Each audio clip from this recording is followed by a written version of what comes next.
Y bueno, estamos otra vez ya aquí preparados y muy contentos de tener a Lynval Golding de los Specials. Estamos muy emocionados.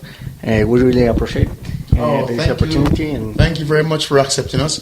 And as I keep telling the people of Mexico, we're really sorry that it took us 30 years to get here. Yeah. But we got here. Better we get here than never. Right. And we got here, and you know, there's the four of us who left who wants to play in this band. We're together. We've got different members who, unfortunately, you know, didn't want to play with us anymore. So, but four of us decided, you know, the people, the audience here, they are the most important, you know. And if they want to hear the music, we want to play the music for those people, you know.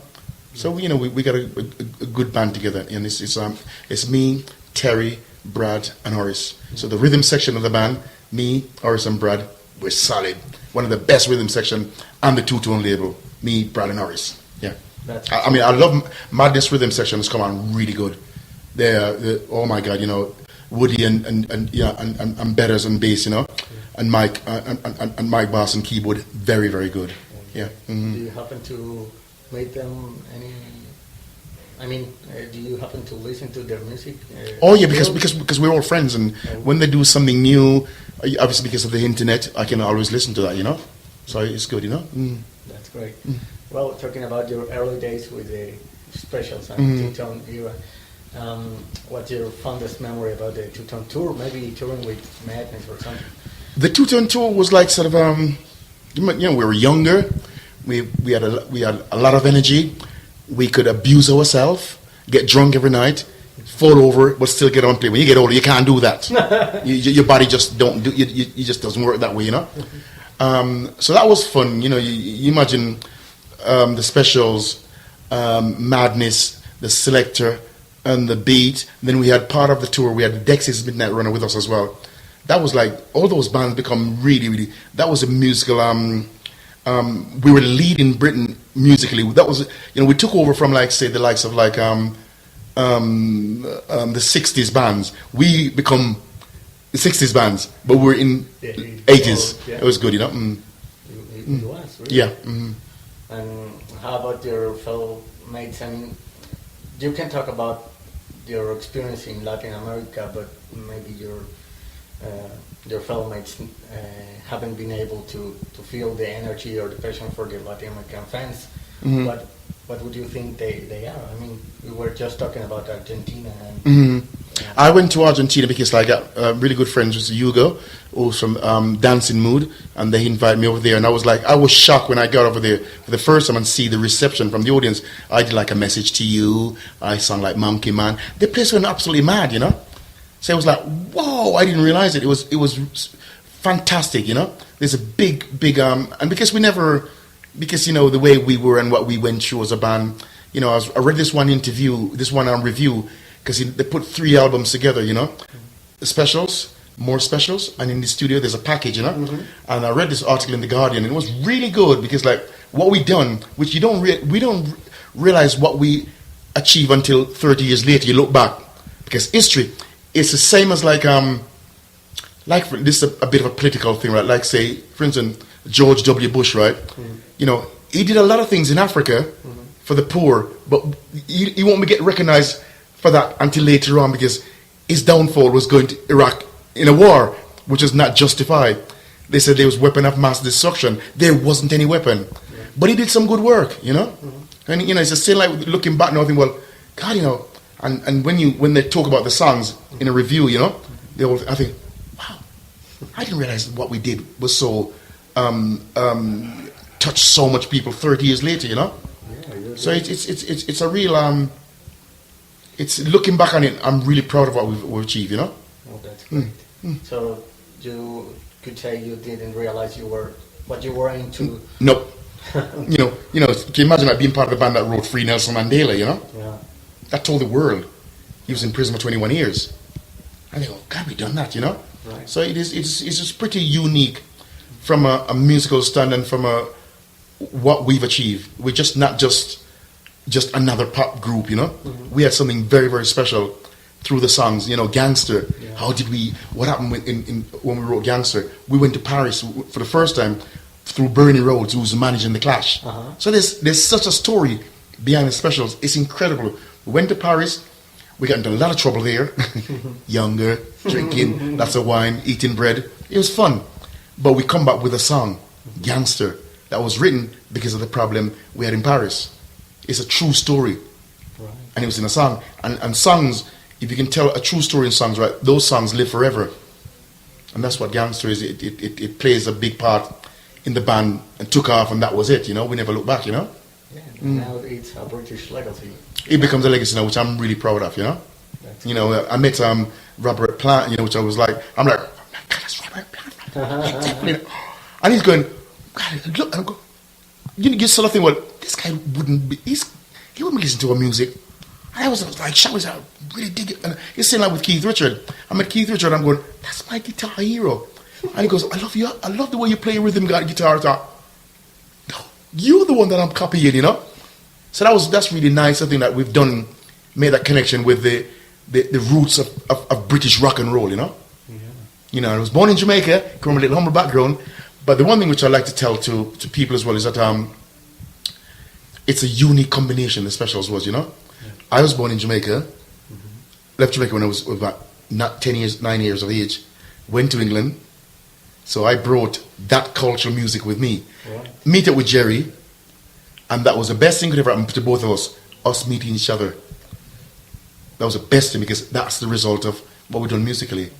The combination of that, my roots, where I'm coming from, and Jerry's roots, combined together, we have the specials, two-tone.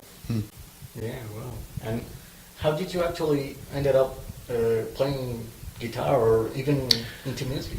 I had a little mouth organ as a Christmas present when I was a little lad in Jamaica by my grandmother as a Christmas present. That was it, and I got that was it.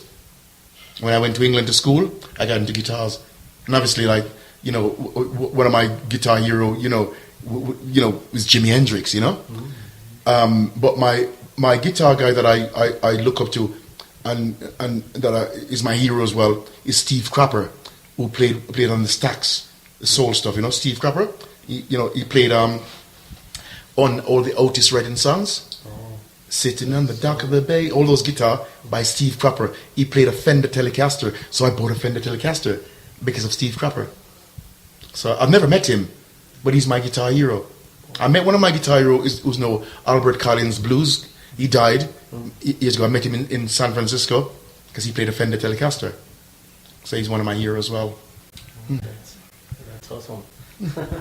What would you say about the lyrics? I mean, you were describing your lifestyle at that time, and now living in Seattle. And yeah, I think like growing up in England, went to school in England, was very tough because born in Jamaica, you go to school. I was like the minority being black, you know, and racism was so bad that because in Jamaica there was no such thing as racism because we're all black. Right. It's a black country, so but go to England, it was different. At school, it was tough.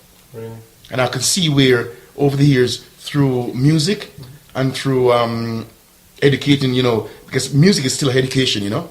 You got to write the songs that touch people, you know. It doesn't make it all right, you know. Not because you're black, not because you're white. It doesn't mean you have to fight. It doesn't make it all right. Think about it, you know. Why? I know I'm black. You know you're white. Why do you try to hurt me? Tell me why, tell me why, tell me why. Did you really want to kill me? Because you're trying to attack me. I got stabbed in my neck. So I wrote a song about that. So that's the thing with special songs. They're all experience in life. What we went through, you know. But I could see, I live in America, as you say, right in Ferguson now, right? They're having a lot of racial problem there. And you think like, I was watching the president. I mean, we never thought in our lifetime we'd see a black president, you know? Right. But although 50 years later from what Martin Luther King done, right, the march and everything, right, you think we must have changed, we must have made progress, right? It's still got a long way to go. There's still racism in America, you know? And it takes like, the one thing which I'm sort of a little bit sort of down on with the American writers, you know? The young people coming up, there's a lots of things for them to write about, right? and from from the hip hop side, because I like love hip hop, but the the lyrical content they got to be a bit more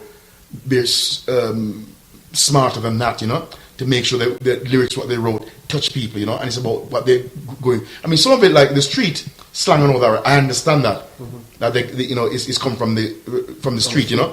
but the street can be still educating. So putting across in a way so it can educate the next generation, I think it's important. Do you think technology had contributed to spread those bad? Because it's so easy. Back in the 70s when we're making records, right, we had no technology, so we couldn't go on Facebook and go, whoa, and everybody could Facebook and, being stupid. It was nothing like that. It's nice to have the freedom for everyone to express themselves, but everyone should think before they type things. Think about it. Think about the consequences of what you're saying, before you say, because it can be damaging.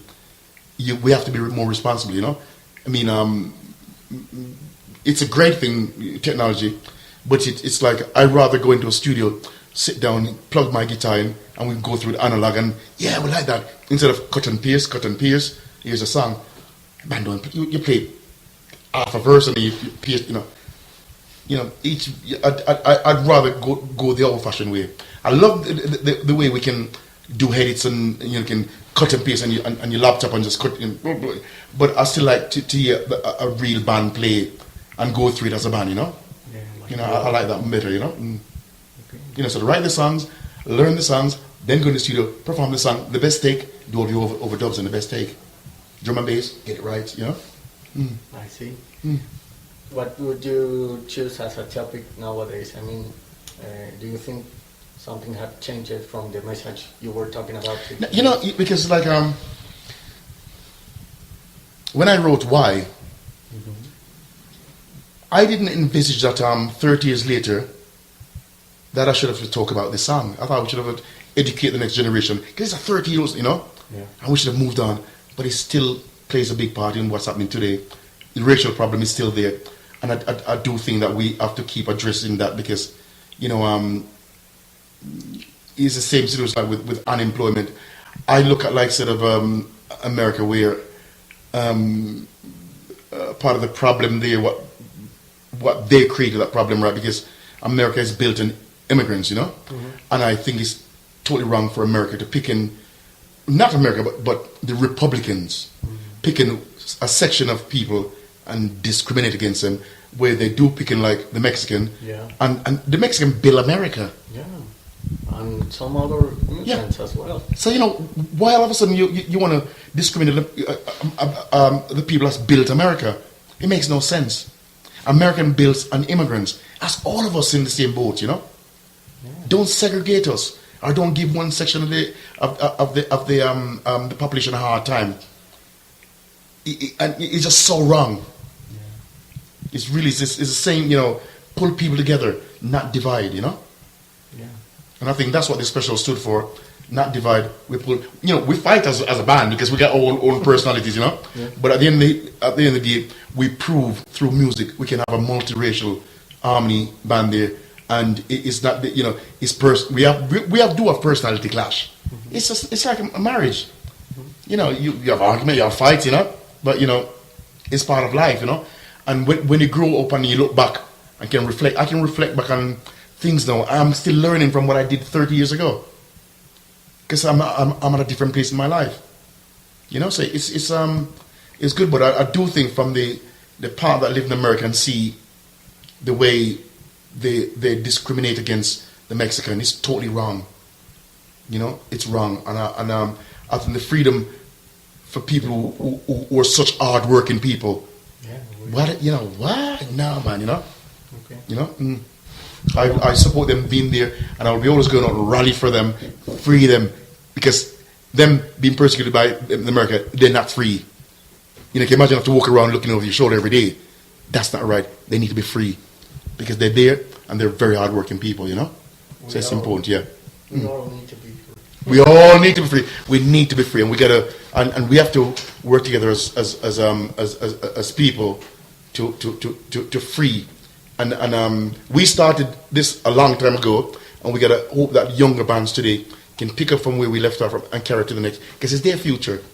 We've done our bit, right? And what is it? 30 years later, our legacy is solid.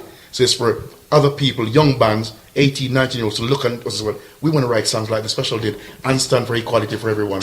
And your heritage. Yes, yeah. Lynval Golding, from the Specials, and listen to me, right? Listen to me carefully, right? You listen to this radio. Make sure you listen to the station, because the station is what's going to take you into the next, and the next year, and the next year, and the next year. This station is here forever. SKAndalo, so make sure you keep it right. And by the way, this is Lynval Golding from the Specials, right? Greetings. Beep!